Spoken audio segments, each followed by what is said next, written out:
평강이 우리 모두에게 임하기를 예수님의 이름으로 축원해 드립니다. 오늘 말씀은 사도행전 3장 13절에서 16절 말씀을 통해 예수로 말미암아 난 믿음이라는 제목으로 하나님 말씀 증거하겠습니다. 성령이 이끄는 교회 사도행전 강의 14번째 시간입니다. 이번 한 주간 우리가 주일날 감사 주일로 예배를 드리고 한 주간을 감사절로 우리가 보내고 있습니다. 이 감사절을 통해서 가장 중요한 것은 우리 근원적인 감사가 회복되는 것입니다. 나를 구원해 주신 그 하나님, 또 성령과 성경과 교회를 통해서 나를 영원한 천국으로 인도해 주시고 견인해 주시는 그 하나님 앞에 우리가 감사하는 은혜가 있길 바랍니다. 또 지금까지 인도하신 하나님, 앞으로도 우리를 인도해 주실 그 하나님 앞에 근원적인 감사가 있길 바랍니다. 그 모든 것을 보면 예수님에 대한 감사인 것입니다. 예수님의 십자가를 통해서 우리를 구원해 주셨고, 또 예수님의 말씀인 성경을 통해서, 예수님의 영이신 성령을 통해서, 예수님의 몸이신 교회를 통해서 우리를 인도하시고 또 천국으로 인도하시는 귀한 축복을 우리가 받은 것입니다. 또한요, 지금까지 인도하신 그 예수님에 대한 감사뿐만이 아니라 앞으로도 인도하실 그 하나님에 대한, 예수님에 대한 감사로 우리가 날마다 감사의 삶을 사는 것입니다. 그 감사를 선택하고 또 감사를 배우고 그 예수님께 감사를 표현하며 나가는 우리 모두가 되길 바랍니다. 감사를 통해서 하나님의 기적이 일어나는 것입니다. 우리의 삶 가운데도 실제적인 기적들이 우리의 삶 가운데서 눈으로 펼쳐지는 은혜가 있길 바랍니다. 그래서 우리의 병이 낫고 또 신앙이 회복되고 또 우리 주변에 병든 사람들, 또 죽어가는 영혼들 우리가 살리는 귀한 삶을 살아가는 은혜가 있길 바랍니다. 오늘 말씀을 통해서 우리가 깨닫게 되는 것은 바로 이 안진뱅이를 살리신 그 하나님, 그 하나님이 어제나 오늘이나 동일하게 우리의 삶 가운데서 역사하신다는 것입니다. 또 뿐만이 아니라 베드로와 요한을 통해서 일하신 그 하나님은 반드시 사람을 통해서 일하시게 된다는 것입니다. 그래서 우리가 중요한 것은 우리가 기적을 경험하는 것 너무 중요합니다. 하나님께서 우리의 삶 가운데서 복을 주시고 복을 누리는 것 너무 중요합니다. 근데 그것보다 더 큰 축복은 내가 그 축복의 사람이 되는 것입니다. 나를 통해서 기적이 일어나는 사람, 이것보다 더 큰 축복이 없는 것이죠. 그것을 하나님께서 나를 쓰시는 그 쓰임 받음의 축복이라고 이렇게 보통 이야기를 합니다. 우리가 그 쓰임 받음의 축복 가운데 나가는 은혜가 있길 바랍니다. 그것이 바로 하나님의 사람이고요. 또 그런 하나님의 사람으로 살아갈 때 우리가 천국문 앞에서 하나님께서 내가 너를 도무지 모르겠다 이런 말씀을 하실 수가 없는 것이죠. 우리 하나님께서 우리를 안아주시고 잘했다, 수고했다, 나의 종아, 나의 아들아, 이렇게 하나님께서 우리를 인정해 주시고 칭찬해 주시는 그 은혜가 우리 하늘문 앞에서 있게 될 줄을 믿습니다. 그 사람의 특징이 무엇이었습니까? 어제 말씀을 통해서 가장 첫 번째는 믿음의 사람이었다는 것이죠. 하나님을 실제적으로 믿었다. 죽은 자를 살리시고 없는 것을 있는 것으로 부르시는 그 하나님을 실제적으로 믿었다는 것입니다. 두 번째는 겸손한 사람이었다는 것입니다. 그 자신, 사람들이 기적을 베푼 자신을 바라볼 때 이것은 내가 한 것이 아니라 하나님께서 하셨습니다 라고 겸손하게 엎드릴 수 있는 사람. 우리는 다 하나님의 종이죠. 내가 한 것이 아니라 하나님께서 하셨습니다. 나는 무익한 종입니다. 이 고백을 가지고 하나님 앞에 나갈 때 또 쓰임받고 또 쓰임받고 평생 쓰임받는 우리 모두가 될 줄을 믿습니다. 또한요, 우리가 항상 하나님 앞에 붙어있음을 통해서 권능과 경건이 우리의 삶 가운데 있어야 된다는 것입니다. 그 권능과 경건은 나로 말미암은 것이 아니라 하나님께서 우리 가운데 부어주시는 것이죠. 성령을 통해서 능력을 부어주시고 또 성령을 통해서 경건한 삶을 살아갈 때 우리의 삶을 통해서 하나님의 일들이 이루어지게 되고 뿐만이 아니라 우리 주변에 있는 사람들도 다 우리를 통해서 살아나는 하나님의 역사가 나타나게 될 줄을 믿습니다. 이렇게 하나님께 쓰임받는 은혜가 있길 바랍니다. 또 오늘 말씀을 통해서는 베드로가 이 기적의 사건으로 끝나는 것이 아니라 많은 사람들이 이것을 통해서 몰려들 때 깜짝 놀라서 이 솔로몬 행각으로 다 사람들이 모여들죠. 이것을 구경하기 위해서. 근데 그 기회를 놓치지 않고 하나님의 말씀을 선포하는 것입니다. 기적은 기적으로 끝나면 아무 소용이 없습니다. 우리가 병이 낫고 또 문제가 해결되고 또 이것으로 끝납니다. 그러면 더 이상의 어떤 진척이 없는 것이죠. 하나의 이벤트로 끝나는 것입니다. 병이 낫습니다. 그래서 그것이 크게 중요하냐 하는 것입니다. 병이 나면 또 어차피 또 병 들어서 죽게 됩니다. 근데 그 중요한 것은 그를 통해서 하나님이 살아계심이 증명되고 믿음의 사건이 되고 나뿐만이 아니라 많은 사람들이 그를 통해서 하나님이 살아계시다 복음이 증거되는 그 역사가 중요한 것이죠. 그래서 베드로는 이 일들을 통해서 하나님의 복음을 증거하기 시작하는 것입니다. 중요한 것은 하나님의 말씀입니다. 우리의 모든 것들은 사실은 일시적인 것이죠. 병이 낫는 것도, 또 문제가 해결되는 것도, 그것은 다 잊혀지는 것입니다. 정말 중요한 것은 하나님의 말씀만이 영원한 것입니다. 베드로는 이 기회를 통해서 하나님의 말씀, 복음을 선포하는 것입니다. 가장 중요한 것은 바로 복음인 것입니다. 우리의 모든 일들을 통해서 하나님의 복음을 증거하고 복음을 증거하는 기회로 삼는 우리 모두가 되는 은혜가 있길 바랍니다. 오늘 말씀을 통해서 그 복음에 대해서 우리가 살펴보길 원합니다. 우리 13절 말씀을 먼저 읽어보겠습니다. 13절 말씀 시작. 아브라함과 이삭과 야곱의 하나님 곧 우리 조상의 하나님이 그의 종 예수를 영화롭게 하셨느니라. 너희가 그를 넘겨주고 빌라도가 놓아주기로 결의한 것을 너희가 그 앞에서 거부하였으니. 아멘. 이 베드로의 복음의 메시지는 단 한 가지였습니다. 바로 예수 그리스도. 이것이 바로 복음의 메시지죠. 복음은 한 가지입니다. 예수님이 복음이다 라는 것입니다. 그럼 예수님의 복음이라는 것이 무엇이죠? 예수님이 곧 그리스도시다 라는 것입니다. 그리스도라는 뜻이 무엇입니까? 나의 구원자가 되신다. 또한 나의 주인이 되신다. 예수님이 나의 구원자이시고 예수님이 나의 주인이 되신다. 이것을 증거하는 것, 이것이 곧 복음의 메시지고 복음 증거인 것입니다. 오늘 말씀해 보니까 아브라함과 이삭과 야곱의 하나님 이렇게 얘기를 합니다.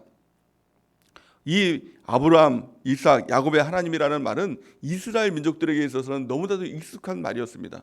이 말의 뜻이 무엇입니까?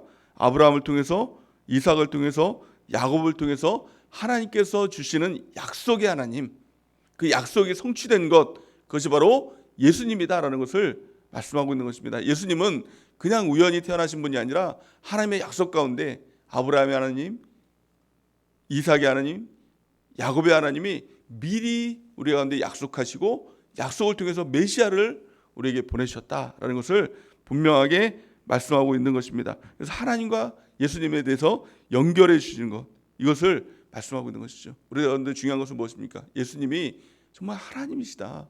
또 하나님의 약속이시다. 예수님이 나의 구원자이시고 나의 주인이시다라는 것을 우리가 확실히 믿는 것, 이것이 가장 중요한 것입니다. 그래서 모든 복음은 예수님이 되어야 된다는 것입니다. 그래서 우리의 말씀도 마찬가지죠. 우리의 믿음도 마찬가지죠. 그러니까 잘 된다, 잘 된다. 내가 무엇인가 좋은 일이 일어난다. 이것이 믿음이 아니라 예수님 한 분 나의 주인으로 삼는 것, 이것이 구원의 시작이고 우리의 기적의 시작이고 또 우리의 믿음의 시작이 되는 줄 믿습니다. 오늘도 그 예수님 한 분 우리가 붙들고 예수님을 만나고 예수님과 동행하는 우리 모두가 되는 은혜가 넘치길 바랍니다. 또한 베드로는 하나님의 말씀을 통해서 예수님을 선포하고요.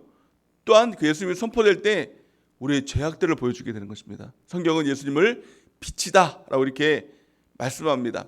예수님은 빛이십니다. 그래서 그 예수님이 우리 가운데 다가올 때, 그 복음의 메시지, 복음이 우리 가운데 다가올 때 우리의 죄악들이 드러나게 되는 것이죠. 우리의 연약함들이 드러나게 되는 것이죠. 그런데 왜 우리의 죄악들이 드러나게 됩니까? 그 이유는 정죄함이 목적이 아니라 우리의 죄악들을 버리게 하는 것, 회개가 목적이라는 것입니다. 우리 안에 더러운 것들이 다 버려져야 그 주님이 우리 가운데 온전하게 동행하시고, 또 사실은 죄가 없어야 영원한 천국으로 갈 수 있는 것입니다. 하나님과 우리의 사이는 죄가 가로막고 있는 것이죠. 죄가 없어야, 예수님의 십자가를 통해서 죄가 없어야 하나님과 우리 가운데 막힌 담이 허물어지고 하나님과 우리 가운데 온전히 하나가 되는 그런 삶으로 우리가 인도함을 받게 되는 것입니다. 오늘 말씀을 통해서 두 가지 죄악들을 보여줍니다. 그것은 이스라엘의 범죄뿐만이 아니라 이스라엘 백성들의 죄악뿐만이 아니라 우리 가운데 나타나는 그 죄악임을 우리가 깨닫고 회개하고 돌이키는 은혜가 있길 바랍니다. 첫 번째는요, 예수님을 거부한 것, 그것에 대해서 이야기를 합니다. 너희가 그를 넘겨주고 빌라도가 놓아주기로 결의한 것을 너희가 그 앞에서 거부하였으니, 이렇게 말씀합니다. 죄의 근원은 예수님을 거부한 것이 죄입니다. 이것이 바로 근원적인 죄악이 되는 것이죠. 하나님은 우리 가운데 끊임없이 선지자를 보내주시고 또 말씀을 보내주시고 또 예수 그리스도까지 보내주시면서 예수님이 주인이심을 알게 하셨습니다. 우리 마음 가운데서도 예수님을 아는 마음을 주셨다는 것입니다. 근데 문제는 뭐냐면 우리의 고집이지요. 그 예수님을 자꾸 거부하는 것입니다. 이스라엘 민족들도 마찬가지였습니다. 이스라엘 백성들도 예수님이 메시아이시다, 그것을 분명히 알았습니다. 이스라엘 백성들은 예수님의 복음을 들었습니다. 예수님의 말씀을 들었죠. 그래서 이 광야에서도 남자만 5천 명, 또 이 남녀노소까지 다 합하면 2만 명이나 되는 사람들이 예수님의 말씀을 듣고 예수님의 기적을 체험했습니다. 오병이어를 통해서 정말 그분이 하나님이시다라는 것을 알았습니다. 그럼에도 불구하고 그 사람들이 예수님을 십자가에 못 박아 죽인 것이다라는 것입니다. 오늘 그것에 대해서 말씀하고 있는 것이죠. 또 두 번째는 무엇입니까? 생명의 주인이신 예수님을 너희가 죽였다라고 말씀하고 있습니다. 14절에서 15절 말씀해 보니까 너희가 거룩하고 의로운 일을 거부하고 도리어 살인한 사람을 놓아주기를 구하여 생명의 주를 죽였도다 이렇게 말씀합니다. 베드로는 정말 직선적으로 얘기합니다. 너희가 예수님을 죽인 것이다. 예수님은 다른 누구 군중들이 죽인 것이 아니라 너희가 죽인 것이다 이렇게 얘기하는 것이죠. 왜 이것을 선포하고 이것을 깨닫는 것이 중요할까요? 여러분들 예수님의 십자가를 혹시 만나보셨습니까? 예수님의 십자가 앞에 서보셨습니까? 만약 그렇지 못했다면 예수님의 십자가를 구하고 십자가를 만나고 그 앞에 서는 경험을 해야 됩니다. 그러면 나타나는 가장 큰 특징이 뭐냐면 예수님의 십자가가 제3자의 십자가가 아닙니다. 다른 사람을 위한 십자가, 다른 사람이 예수님을 죽였다? 이것은 말이 안 되는 것입니다. 우리가 십자가를 경험하면 가장 먼저 나타나는 특징은 내가 예수님을 죽였습니다. 이 고백이 나오는 것입니다. 내가 그 십자가에 예수님을 못 박아 죽였습니다. 라는 근원적인 하나님 앞에 회개가 터져 나오게 되는 것이죠. 십자가가 제3자의 사건이 되면 그것은 간접적인 사건이고 나와 연관이 없는 사건이 되는 것이죠. 근데 그것이 나와 연관이 될 때 내가 예수님을 죽였습니다. 라는 고백이 되고 그것이 실감이 될 때 십자가는 충격적인 사건으로 다가오는 것입니다. 예수님께서 나를 위해서 죽으셨군요. 왜 나를 위해서 죽으셨습니까? 이 고백이 나오는 것이죠. 그리고 그 답은 바로 예수님께서 우리 가운데 주십니다. 사랑하기 때문에 그 사랑을 우리가 만나게 되는 것입니다. 우리가 먼저 그 하나님 앞에 회개하는 은혜가 있기 바랍니다. 내가 예수님을 죽였습니다. 이 고백으로부터 십자가가 나의 십자가가 되는 그 은혜가 있게 되는 것입니다. 또한 베드로는 이렇게 얘기합니다. 그러나 하나님이 죽은 자 가운데서 그를 살리셨으니 우리가 이 일의 증인이라 이렇게 말씀합니다. 우리는 예수님을 죽였습니다. 예수님을 거부하고 예수님을 핍박하고 예수님을 죽였습니다. 그런데 하나님의 역사는 그러나의 역사라는 것입니다. 우리는 죄를 지었으나 그러나 하나님은 우리를 위해서 십자가 달려 돌아가시고 그 십자가의 보혈로 우리의 죄를 사하시고 우리를 구원하셨다는 것입니다. 그러나의 주님을 만날 때 신앙에는 대반전의 역사가 일어나게 되는 것이죠. 오늘도 우리가 만나야 될 하나님, 예수님의 십자가, 그것은 그러나의 십자가, 그러나의 하나님. 나는 예수님을 죽였지만 예수님은 나를 살려주시고 다시 부활하셨다라는 것입니다. 우리가 그것을 믿고 그 부활의 십자가를 붙드는 은혜가 있길 바랍니다. 또한 베드로와 요한은 우리가 그 예수님의 증인이다 이렇게 말씀합니다. 저와 여러분들이 그 증인되는 은혜가 있길 바랍니다. 사도행전 1장 8절에 보면 뭐라고 말씀하고 있습니까? 우리가 오직 성령이 너에게 임하시면 너희가 권능을 받고 예루살렘과 온 유대와 사마리아와 땅끝까지 이르러 내 증인이 되리라 하시리라. 성령이 우리 가운데 임하실 때 나타나는 가장 큰 특징이 증인되는 것입니다. 여러분 우리 모두가 성령 받고 증인되는 은혜가 있길 바랍니다. 그렇다면 증인의 특징이 무엇입니까? 증인은 누가 얘기한 거 들은 사람이 증인이 아닙니다. 내가 알고 있는 지식을 말하는 사람이 증인이 아니라 본 사람이 말하는 것입니다. 그것을 체험한 사람이 말하는 것입니다. 이것이 진정한 증인입니다. 우리가 신앙생활 할 때도 또 예수님에 대해서 알 때도요, 지식으로 알면 이것은 능력이 되지 못합니다. 증인이 되지 못합니다. 단지 누가 그렇게 말씀하시던데요, 목사님이 그렇게 얘기하시던데요, 다들 그렇게 이야기하시던데요 라는 것으로는 능력이 나타나지 않는 것입니다. 내가 봐야 됩니다. 내가 경험해야 됩니다. 예수님, 내가 보고 내가 경험하고 내가 느껴야 내가 증인된 삶을 살 수 있고, 그것이 곧 기독교의 능력, 예수님 믿는 사람의 파워, 능력이 되는 것입니다. 우리가 예수님을 경험하기 바랍니다. 오늘 이 새벽에도 예수님을 경험할 수 있습니다. 그 주님을 만날 수 있습니다. 그 주님의 기적 가운데 들어갈 수가 있습니다. 우리가 그 소망 가운데 우리가 주님 앞에 나가는 은혜가 있기를 예수님의 이름으로 간절히 축원해 드립니다. 베드로와 요한은 내가 예수님을 봤습니다. 예수님을 경험했습니다. 예수님을 체험했습니다. 내가 그 증인입니다 라고 이렇게 이야기를 하고 있습니다. 또한요, 이 병자가 난 것, 왜 낫게 됐는지 그 이유에 대해서 명확히 이야기를 하고 있습니다. 우리 16절 말씀을 같이 한번 읽어보겠습니다. 16절 말씀 시작. 그 이름을 믿음으로 그 이름이 너희가 보고 아는 이 사람을 성하게 하였나니 예수로 말미암아 난 믿음이 너희 모든 사람 앞에서 이같이 완전히 낫게 하였느니라. 아멘. 그 병자가 낫게 된 것, 안진뱅이가 40년이나 된 이 안진뱅이가 낫게 된 그 이유가 뭐냐? 그것은 베드로와 요한의 능력이 아니라 예수로 말미암아 난 믿음, 그 믿음이 낫게 하였다는 것입니다. 이 땅에서 승리하는 비결이 무엇입니까? 기적이 일어나는 비결이 무엇입니까? 단 한 가지입니다. 믿음이에요. 그럼 그 믿음이 무엇입니까? 그 이름을 믿음으로 이렇게 얘기하고 있죠. 예수님의 이름을 믿는 것, 그 믿음은 단지 관념이 아니라 생각이 아니라 실제, 예수님의 이름이 실제가 될 때 기적은 일어나게 되는 것입니다. 사도행전 3장 6절 말씀 같이 한번 보겠습니다. 사도행전 3장 6절 시작. 베드로가 이르되 은과 금은 내게 없거니와 내게 있는 것을 내게 주노니 나사렛 예수 그리스도의 이름으로 일어나 걸으라 하고. 아멘. 그 병자에게 이렇게 얘기합니다. 은과 금은 내게 없다. 은과 금이 무엇입니까? 그 병자가 원하는 돈이죠. 돈은 실제죠. 눈에 보이고 또 그것을 사용함을 통해서 무엇인가 얻을 수 있는 실제입니다. 하지만 은과 금이 없다 할지라도 내게 있는 나사렛 예수 그리스도의 이름으로 내게 명하노니 그것을 너에게 주노니 이렇게 얘기합니다. 나사렛 예수의 이름, 이것도 관념이 아니라 실제다라는 것을 말씀하고 있는 것입니다. 저 여러분들에게 그 이름의 실제가 있는 것입니다. 그 이름을 사용하는 것입니다. 그럴 때 병자가 치유되고 하나님의 역사가 나타나게 되는 것입니다.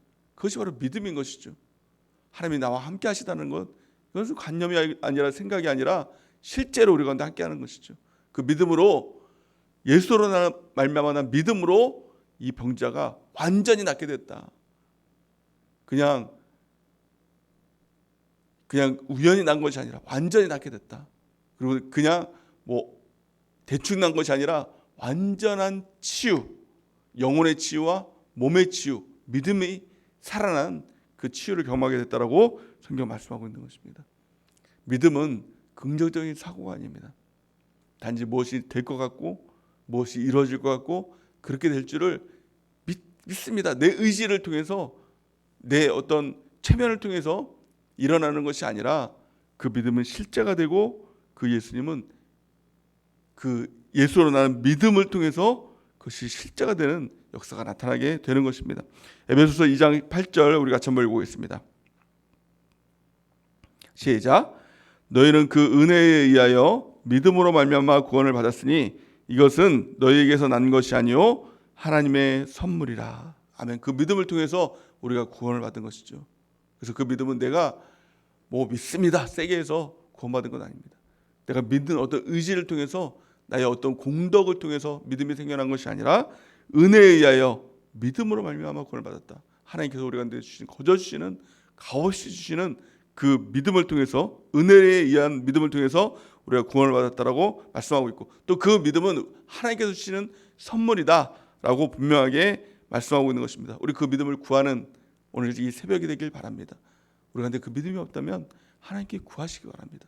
그럼 하나님께서 선물로 우리 가운데 그 믿음을 주시는 것입니다. 그 믿음이 실제가 되는 사람과 그 믿음이 관념이 되는 사람과는 완전히 틀린 것입니다. 관념으로는 구원받지 못합니다. 실제가 돼야 구원받을 수 있는 것입니다. 그럼 믿는다는 것은 무엇을 믿는 것입니까? 복음을 믿는 것이죠. 복음이 무엇이라고 했습니까? 예수 그리스도. 예수님이 그리스도시다. 예수님이 나의 구원자가 되신다. 나의 모든 영혼의 침체에서 나를 구원해 주시고, 또한 나의 모든 질병에서 나를 구원해 주시고, 죄와 저주와 가난과 질병에서 나를 구원해 주신다는 그 믿음, 또한 그 예수님이 나의 주인이시다라는 그 믿음으로 우리가 나갈 때 그 믿음이 우리를 완전하게 치유하신다. 이 병자를 완전하게 치유하셨다라고 말씀하고 있는 것입니다. 그 믿음은 누구에게 있었습니까? 먼저는 요한과 베드로에게 있었죠. 그 누군가를 치유하고 또 하나님의 복음을 증거할 때 우리가 그 믿음을 구해야 된다는 것입니다.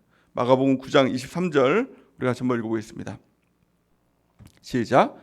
예수께서 이르시되 할 수 있거든이 무슨 말이냐, 믿는 자에게는 능히 하지 못할 일이 없느니라 하시니. 아멘. 믿는 자가 되어야 된다는 것입니다. 믿는 자에게는 능히 하지 못할 일이 없다는 것입니다. 우리는 종종 이렇게 얘기하죠. 나 같은 자에게도 하나님의 역사가 나타날 수 있습니까? 나 같은 자도 그 일을 할 수 있습니까?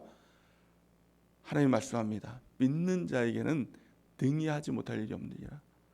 다른 조건이 아닙니다. 나의 어떤 능력, 나의 어떤 신앙의 경력, 내가 어떤 일들이 이루어진 어떤 공로, 이런 것들이 아니라는 것입니다. 오직 믿음을 통해서 하나님의 역사가 나타나게 된다라고 말씀하고 있는 것입니다.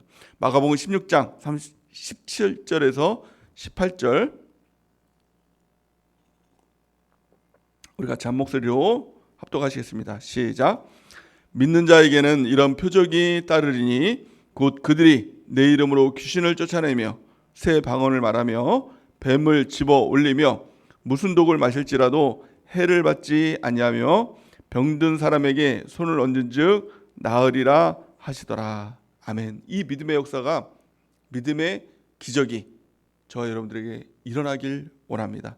믿는 자에게는 이런 표적이 따르니, 믿는 자에게는 반드시 이런 일들이 일어나게 된다. 내 이름으로 귀신을 쫓아내게 된다는 겁니다. 예수의 이름으로 더러운 귀신아 떠나가라 라고 하면 우리 가운데 덕지덕지 붙어있는 귀신들이 떠나가고, 또 우리뿐만이 아니라 남편에게, 자녀에게, 주변 사람들에게 붙어있는 그 귀신들이 예수의 이름으로 떠나가는 역사가 나타나게 되는 것입니다. 입술의 권세죠. 우리가 말하면 하나님의 말씀, 우리의 입술을 통해서 하나님께서 그 일을 시행하여 주시는, 귀신도 쫓아내 주시는 그 역사가 나타나게 되는 것입니다. 귀신을 쫓아내며 새 방언을 말하며, 이 방언은 입술로 우리가 말하는 것이죠. 우리 입술이 변화돼서 하나님께서 원하시는 그 말을, 또 성령께서 원하시는 그 말을 할 수 있는 그 입술로 변화되게 되는 역사가 나타나게 되는 것입니다. 또한 기도할 때 방언이 터지는 역사가 나타나게 되는 것이죠. 또 18절 말씀 보니까 뱀을 집어올리며 이렇게 얘기합니다. 뱀을 집어올린다는 것은 무엇입니까? 담대함입니다. 아니, 뱀이 지나가는데 그것을 집을 사람이 누가 있겠어요? 아니, 두려움 아닙니까? 영적으로도 마찬가지입니다. 이 더러운 것들 이렇게 이 두려운 것들이 참 많이 있지 않습니까?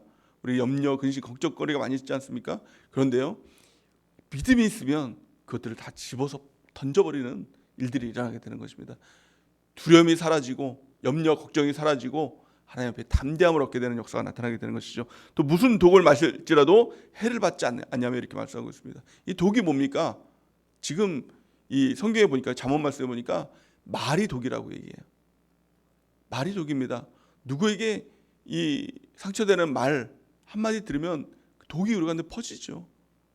그 말은 사라졌을지라도 독이 남아서 우리 마음의 심령이 상하고 썩게 되는 일들이 일어나게 되는 것이죠. 그런데요, 믿음의 사람의 특징이 뭐냐? 믿는 자에게는 이런 표적이 따르리니 그 어떤 독을 마실지라도 해를 입지 않는다는 것입니다. 누가 어떤 말을 해도 그 전혀 상처가 되지 않아요. 전혀 우리 마음 가운데 믿음의 요동이 되지 않아요. 그것이 바로 믿음의 역사인 것입니다. 우리가 누구의 말 가운데, 작은 말 가운데도 상처받고 있다면 사실은 그것은 그 말이 문제가 아니라 믿음의 문제인 것입니다. 믿음을 잃어버리면 아주 작은 말에도 오해하고 상처받게 되는 일들이 일어나게 되는 것입니다. 또한 뿐만이 아니라 병든 사람에게 손을 얹은즉 나으리라. 이것이 믿음의 역사인 것입니다. 믿음으로 내 자녀에게 손을 얹은즉 그 병이 치유되고, 또 믿음으로 병든 자에게 손을 얹은즉 그 귀신은 떠나가고 병이 낫게 되는 하나님의 역사가 나타나게 되는 것입니다. 이 베드로와 요한에게 이 믿음이 있었고, 또 믿음을 통하여서 안전뱅이의 손을 잡고 일으킬 때 하나님의 믿음을 통해서 그 역사가 일어나게 된 것입니다.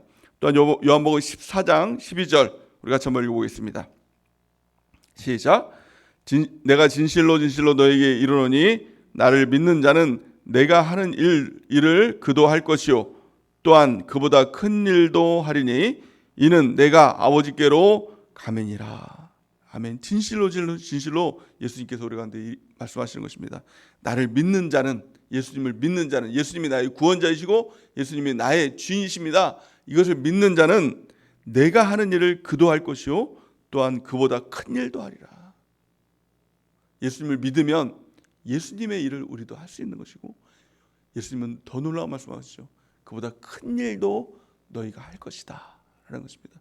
우리가 그 예수님을 믿고 믿음으로 전진하고 믿음으로 우리가 하나님의 기적을 이루는 하나님의 백성으로 쓰임받는 은혜가 있길 바랍니다. 두 번째는 그 믿음이 베드로와 요한에게만 있었던 것이 아니라 바로 안진뱅이에게도 그 믿음이 있었다는 것입니다. 그래서 은과 금은 내게 없거니와 내가 나사렛 예수 그리스도의 이름으로 명하노니 너가 일어나 걸으라 라고 이렇게 얘기할 때 그 병자가 했던 것은 단 하나였을 것입니다. 무엇이었을까요? 아멘입니다. 그렇게 될 줄 믿습니다. 그 믿음이 뭐예요? 아멘이 믿는 것입니다. 아멘으로 영광이 되고 아멘으로 하나님의 기적이 치유가 되는 것입니다. 하나님의 말씀이 선포될 때, 믿음의 말씀이 선포될 때 우리가 해야 될 반응은 아멘입니다. 그렇게 될 줄 믿습니다. 하나님의 뜻대로 될 줄 믿습니다 라고 하는 것이 아멘이죠. 아멘을 통해서 하나님의 기적은 일어나게 되는 것이고, 가장 우리 가운데 중요한 이 믿음의 고백은 아멘입니다. 아멘 신앙을 갖는 우리 모두가 되는 은혜가 있길 바랍니다. 그래서 예수님께서도 그 모든 기적을 이루실 때 한 가지를 받습니다. 믿음을 받습니다. 그 사람에게 믿음이 있는가? 병자를 치유할 때도, 귀신을 쫓아낼 때도 그 안에 믿음이 있는가? 그 믿음이 뭡니까? 아멘 신앙, 아멘에 대한 믿음이에요. 그렇게 될 줄을 믿습니다. 하나님의 말씀이 선포될 때 아멘, 하나님의 뜻대로 될 줄 믿습니다. 하나님의 역사대로 그대로 될 줄 믿습니다. 아멘 신앙이 있는지를 봤다는 것입니다. 그래서 아무나 예수님께서 다 그 기적을 베풀 수 있었던 것은 아닙니다. 예수님의 고향에서 그들이 믿지 아니함으로 하나님의 역사를 다 이루지 못했다라고 또 말씀하고 있는 것이죠. 중요한 것은 믿음을 이루는 그 요한과 베드로의 믿음도 중요했지만 또한 안진뱅이, 그 안진뱅이가 아멘 할 수 있었던 그 믿음도 또 중요한 것. 그 두 가지 믿음이 만날 때 하나님의 기적이 나타나는 것입니다. 죄와 저주와 가난과 질병이 떠나가는 하나님의 놀라운 역사가 나타나게 되는 것입니다. 마태복음 9장 28절에서 29절 우리 같이 한번 읽어보겠습니다. 시작. 예수께서 집에 들어가심에 맹인들이 그에게 나오거늘 예수께서 이르시되 내가 능히 이 일을 할 줄을 믿느냐? 대답하되 주여 그러하오이다 하니 이에 예수께서 그들의 눈을 만지시며 이르시되 너희 믿음대로 되라 하시니. 아멘. 예수님께서 이대로 될 줄 믿느냐 이렇게 말씀하시는 것입니다. 우리 가운데 주님은 항상 이렇게 질문하십니다. 내가 그것을 할 줄 너희가 믿니? 질문합니다. 그럴 때 답은, 주님께서 원하시는 답은 한 가지겠죠. 아멘. 그렇게 될 줄을 믿습니다. 예수님이 나의 구원자이심을 믿습니다. 예수님이 나의 주인이심을 믿습니다. 예수님이 그렇게 하실 줄 믿습니다. 그럴 때 예수님께서 하시는 말씀, 너의 믿음대로 되라. 그럴 때 진정한 기적이 일어나는 것입니다. 진정한 하나님의 역사가 우리의 삶 가운데, 가정 가운데, 우리의 자녀 가운데 일어나게 되는 것입니다. 우리가 구해야 될 것은 이 예수로 말미암아 난 믿음인 것입니다.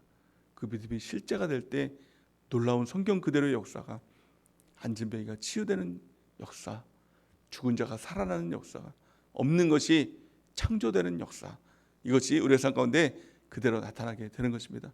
그것이 실제가 되는 것을 위해서 우리가 구하는 은혜가 있길 바랍니다. 히브리서 11장 6절 우리 같이 한번 읽어보겠습니다. 시작. 믿음이 없이는 하나님을 기쁘시게 하지 못하나니 하나님께 나아가는 자는 반드시 그가 계신 것과 또한 그가 자기를 찾는 자들에게 상 주시는 이심을 믿어야 할지니라. 아멘. 오직 이 믿음을 구하고 믿음으로 승리하고 믿음으로 기적을 이루는 우리 모두가 되는 은혜가 넘치기를 예수님의 이름으로 축원해 드립니다. 그 믿음은 나로부터 나오는 믿음이 아니라 오직 예수로 말미암아 난 믿음, 그 믿음이 온전하게 닿게 하시는 것입니다. 오늘 우리 간절히 기도하며 나갈 때 예수로 말미암아 난 믿음을 구하고 그 믿음으로 하나님의 역사를 이루며 나가는 우리 모두가 되는 은혜가 넘치기를 예수님의 이름으로 간절히 축원해 드립니다.